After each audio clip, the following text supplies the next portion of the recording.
नमस्कार दोस्तों, GLCIS में मैं पंकज कुमार गिरी आपका स्वागत करता हूं। तो जैसा कि आपको पता होगा, प्रीलिम्स का रिज़ल्ट आ चुका है और आप सभी मेंस की तैयारी में जुट गए होंगे।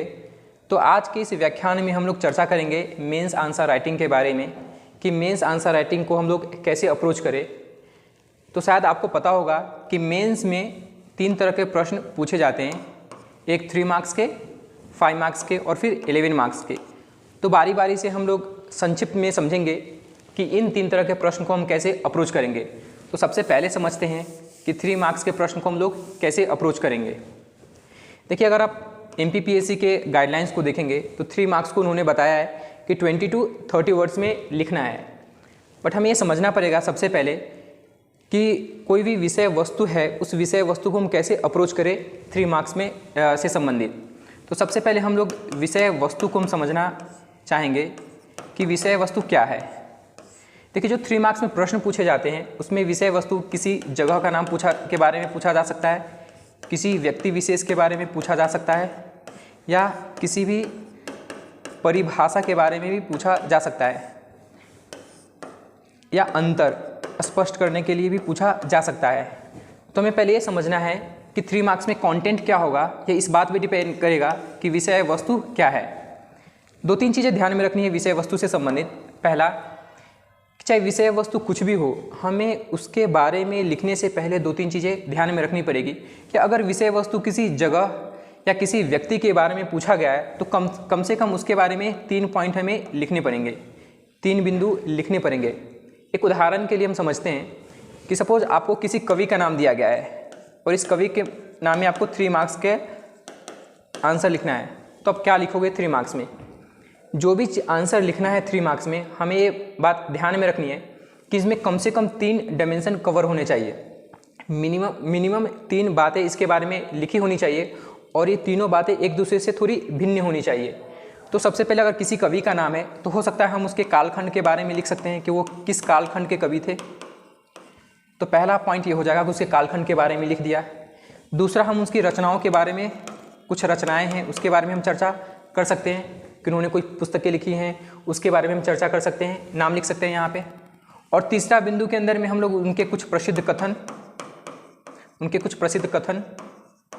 या उनके कुछ प्रसिद्ध नाम के बारे में हम लिख सकते हैं, उनके कुछ प्रसिद्ध नाम के बारे में लिख सकते हैं। तो ये 3 पॉइंट हो सकता है इस कवि के बारे में।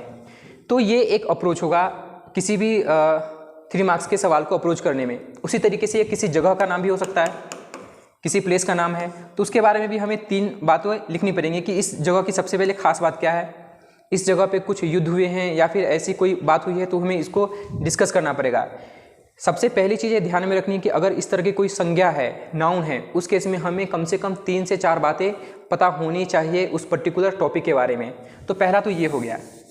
3 मार्क्स में जो दूसरे तरह के प्रश्न पूछे जा सकते हैं वह है परिभाषा से संबंधित। कि सपोज अगर परिभाषा पूछ दिया गया तो परिभाषा को हम कैसे लिखेंगे। देखिए, परिभाषा है तो यहाँ पे आप पॉइंट वाइज फॉर्म में 3 पॉइंट तो नहीं लिख पाओगे क्योंकि वर्ड लिमिट भी है। तो हमें सबसे पहले परिभाषा लिखनी, जैसे पूंजीवादी अर्थव्यवस्था के बारे में पूछ दिया, ठीक है, पूंजीवादी अर्थव्यवस्था के बारे में पूछा।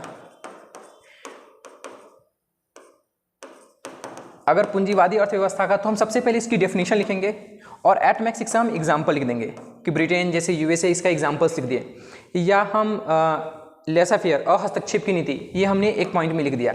तो हमें इसके बारे में भी एक परिभाषा तो लिखनी ही पड़ेगी और परिभाषा लिखने के बाद एग्जाम्पल और इसके संबंधित सिद्धांत के बारे में हमने लिख दिया। तो ये एक तरीका हो सकता है 3 मार्क्स के प्रश्न को हल करने का। दूसरा, एक और बात हो सकती है कि अगर 3 मार्क्स में अगर कोई अंतर पूछ दिया गया, किसी 2 विषय के बारे में, कुछ 2 टॉपिक दे दिया गया और उसके बारे में अंतर पूछा गया है, तो हमें वहाँ पे इस बात को ध्यान में रखना है कि हमें 2 पार्ट में ऐसे इस तरीके से डिफरेंस नहीं लिखना है। हमें दोनों के बारे में सिंपल परिभाषा, साधारण सी परिभाषा एक बार लिख दी और फिर दूसरे लाइन में उसकी दूसरी की परिभाषा लिख दी, और अगर संभव हो तो कुछ एग्जाम्पल या उसके बारे में कोई एक फैक्ट बता दिया। तो ये अंतर वाले केस में हो सकता है, ये अंतर वाले केस में हो सकता है। तो 3 मार्क्स का हमारा अप्रोच क्या होगा, ये इस बात पे डिपेंड करेगा कि विषय वस्तु क्या है। अब आते हैं हम 5 मार्क्स के प्रश्न में। बस हमें एक ही चीज़ ध्यान में रखनी है 3 मार्क्स के आंसर में कि जो भी हम लिख रहे हों पॉइंट फॉर्म में, वो पॉइंट फॉर्म एक दूसरे से, वो सारे पॉइंट्स एक दूसरे से भिन्न होने चाहिए। दूसरा आता है 5 मार्क्स का। MPPSC के अनुसार बोला गया है कि 5 मार्क्स के सवाल 50 to 60 वर्ड्स में लिखने हैं, 50 to 60 वर्ड्स में। तो हमें सबसे पहले ये ध्यान देना है कि जो टॉपिक है उसका ब्रीफ इंट्रोडक्शन होना चाहिए। ब्रीफ इंट्रोडक्शन का मतलब मैक्सिमम 1 to 2 सेंटेंस, 1 से 2 सेंटेंस में इसका इंट्रोडक्शन करना है, इससे ज़्यादा इंट्रोडक्शन नहीं लिखना है। दूसरा पोर्शन होगा इसका बॉडी लिखना। बॉडी में हमें 2-3 चीज़ें ध्यान में रखनी है कि अगर कोई ऐसा टॉपिक है जो पॉइंट फॉर्म में लिखी जा सकती है तो सबसे पहले पॉइंट फॉर्म को प्रीफर करना है। प्रेफरेंस हमें पॉइंट फॉर्म में करना चाहिए, क्योंकि इससे विजिबल होता है कि आपने उस पर्टिकुलर टॉपिक के बारे में अलग अलग पॉइंट की जानकारी है, आपको अलग अलग डायमेंशन में आपको नॉलेज है, तो ये पॉइंट फॉर्म है। बट ये ज़रूरी नहीं है कि ज़बरदस्ती हमें पॉइंट फॉर्म में ही लिखना है। दूसरी बातें ध्यान में रखनी है कि अगर पॉसिबल हो तो मैप का हम प्रयोग, अगर संभव हो तो मैप का या फिर चार्ट का, ठीक है, या फ्लो चार्ट का अगर हम प्रयोग कर सकते हैं तो ज़रूर करना चाहिए। इससे हमारी राइटिंग स्किल है, वहाँ पे जो रिप्रेजेंटेशन है वो बहुत अच्छा हो जाता है। तो ये होगी बॉडी के बारे में। तीसरा है कंक्लूजन पोर्शन। कंक्लूजन में जो ध्यान देने वाली सबसे इम्पोर्टेंट बात है वो ये है कि कंक्लूजन हमेशा पॉजिटिव होना चाहिए, सकारात्मक होना चाहिए और ये सॉल्यूशन ओरिएंटेड होना चाहिए। ये सॉल्यूशन ओरिएंटेड होना चाहिए। अगर कोई रियल लाइफ एग्जांपल है उसका हेल्प लेते हुए अगर आप कुछ पॉजिटिव और कंक्लूजन प्रोवाइड करते हो, सॉल्यूशन ओरिएंटेड सॉल्यूशन प्रोवाइड करते हो, तो सबसे बेस्ट कंक्लूजन माना जाएगा। कंक्लूजन लिखते वक्त ये ध्यान में रखना चाहिए कि कभी भी कंक्लूजन नेगेटिव नहीं होना चाहिए, पेसिमिस्टिक नहीं होनी चाहिए। आपको आशावादी और पॉजिटिव कंक्लूजन लिखने हैं। तो ये हो गई 5 मार्क्स के बारे में बेसिक इंट्रोडक्शन।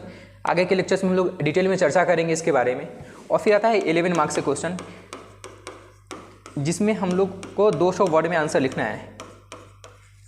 सबसे पहले यहाँ पे इंट्रो 5 मार्क्स के कंपेयर में थोड़ा बड़ा होगा, तो आप 3 से 4 सेंटेंस में इसका इंट्रो दे सकते हैं। इंट्रो देते वक्त में आप कोई हिस्टोरिकल बैकग्राउंड से आप उठा सकते हो उस पर्टिकुलर टॉपिक को, या हाल में जो करंट अफेयर्स से रिलेटेड है अगर वो पर्टिकुलर टॉपिक है तो करंट अफेयर्स का भी एग्जांपल लेते हुए इंट्रोडक्शन लिख सकते हो, या सिंपल सा है जो ट्रेडिशनल है वो परिभाषा से आप शुरुआत कर सकते हो उस पर्टिकुलर टॉपिक को। जैसे अपने खाद्य सुरक्षा के बारे में पूछा गया है तो आप खाद्य सुरक्षा की परिभाषा से भी इसका स्टार्ट कर सकते हो, या कोविड के समय में जो खाद्य सुरक्षा की स्थिति है भारत में उससे स्टार्ट कर सकते हो। तो ये होगी परिभाषा, यानी 3 से 4 लाइन में आपने परिभाषा को बता दिया। दूसरा पोर्शन आता है बॉडी। बॉडी लिखते वक्त में आपको ध्यान देने वाली बात यह है कि जब भी 11 मार्क्स के जो लॉन्ग क्वेश्चंस होंगे, मे भी पॉसिबल कि ये क्वेश्चंस एक क्वेश्चंस के अंदर में 2-3 छोटे छोटे सब पोर्शंस होंगे। जैसे खाद्य सुरक्षा क्या है, खाद्य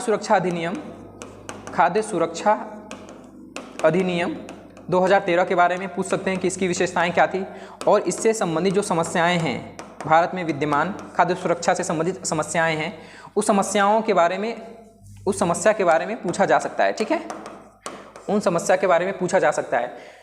तो हमें ध्यान में देना है कि पहले खाद्य सुरक्षा क्या है, तो इसका डेफिनेशन लिखेंगे।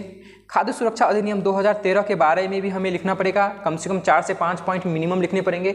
और खाद्य सुरक्षा अधिनियम 2013 के बाद में खाद्य सुरक्षा से संबंधित जो भी समस्याएं हैं उसको हमें 5 से 6 पॉइंट में लिखना पड़ेगा। और फाइनली हमें कंक्लूजन भी देना है। जो लॉन्ग क्वेश्चंस होते हैं उसमें ध्यान देने वाली बात ये होती है कि जो भी आंसर लिख रहे हैं वो बैलेंस होना चाहिए। जो भी उसके पोर्शन से सब पोर्शन से उसका आंसर बैलेंस होना चाहिए। ऐसा नहीं होना चाहिए कि आपने ये मैक्सिमम पोर्शन आपने खाद्य सुरक्षा अधिनियम 2013 के बारे में लिख दिया और उनके से संबंधित जो भी समस्याएं हैं, खाद्य सुरक्षा से संबंधित जो भी समस्याएं हैं उसको आपने 3 से 4 लाइन में ख़त्म कर दी। ऐसा नहीं होना चाहिए, बैलेंस होना चाहिए। एक छोटा सा इंट्रोडक्शन खाद्य सुरक्षा के बारे में, फिर खाद्य सुरक्षा अधिनियम के बारे में आपने एक पैराग्राफ लिखा, दूसरा पैराग्राफ उसकी समस्या के बारे में जिक्र की, और तीसरा लास्ट में आपने कंक्लूजन देना है। फिर वही यहाँ पे भी आएगी, कंक्लूजन हमेशा पॉजिटिव होना चाहिए, सकारात्मक होना चाहिए। दूसरी बात, एक और चीज़ ध्यान में देनी है कि जहाँ तक संभव हो अगर हम फ्लो चार्ट का, फिर लॉन्ग आंसर्स में भी, चाहे वो 5 मार्क का हो 11 मार्क का हो, अगर आप फ्लो चार्ट का प्रयोग करते हैं या फिर आप किसी डायग्राम का प्रयोग करते हैं, मैप का प्रयोग करते हैं, तो आपको मार्क्स ऑब्टेन करने की पॉसिबिलिटी बढ़ जाती है। ठीक है, तो ये बेसिक तरीका है जो हमें ध्यान में रखना है कि 3 मार्क्स के, 5 मार्क्स के और 11 मार्क्स के क्वेश्चंस को हम कैसे अप्रोच करें। अब हम इन तीनों तरह के प्रश्न को अगले लेक्चर में कुछ एग्जाम्पल के थ्रू समझेंगे और फिर कोशिश करेंगे कि हम एग्जाम्पल के थ्रू आपको समझा पाएँ। आज के लिए इतना ही, थैंक यू।